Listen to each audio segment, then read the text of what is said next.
My sister demanded I kick my daughter out of my own house so her boyfriend could move in. I smiled. 2 days later, she was homeless just like him. Mom called me, panicking. My sister's voice cut through the Sunday morning quiet. You need to kick Sophie out. I looked up from my coffee. Kitchen table, sunlight streaming through the window, smell of bacon still lingering in the air from breakfast. What? Rachel leaned against the counter, arms crossed, confident. Sophie's 19 now. She's an adult. She should get her own place. Derek needs to move in here. I blinked, set down my mug carefully. Derek, your boyfriend of 3 months. Yes, he needs somewhere to stay. His situation fell through. He got evicted. That's not fair. For not paying rent. For 6 months. Rachel's jaw tightened. He had a rough patch. Everyone deserves a second chance. So does my daughter, who lives here, in her home. She's an adult now. Time for her to grow up, get independent. Sophie was upstairs in her room. My daughter, 19 years old, sophomore in college, living at home to save money, studying engineering, making me proud every day. This is my house, Rachel. Actually,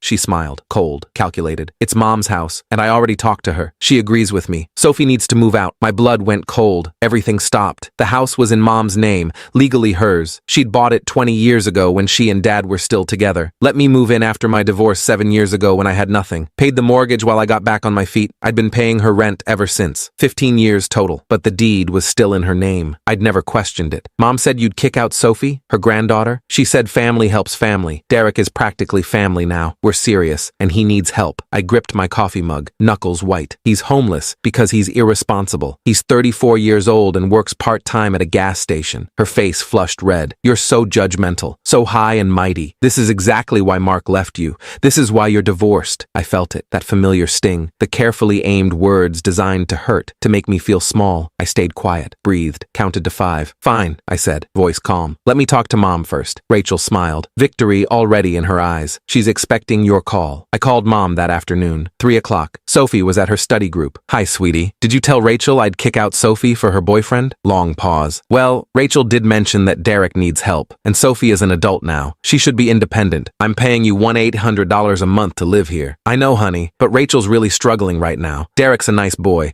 He's just had some bad luck. He's 34 years old, and he got evicted for not paying rent. Everyone deserves a second chance. You of all people should understand that. My jaw clenched. So you want me to kick out my daughter, your granddaughter, for Rachel's unemployed boyfriend? Don't be so dramatic. Sophie can find an apartment. She's smart. She'll figure it out. With what money? She's a full-time student. You'll help her. You always do. You're good at that. Something in her tone, dismissive. Like I was a problem solver, a tool. So that's your final decision. It's what's best for the family. Rachel needs this. I hung up, sat there at the kitchen table, staring at nothing, at the walls of the house I'd lived in for 7 years, the house I'd made into a home, new paint, new fixtures.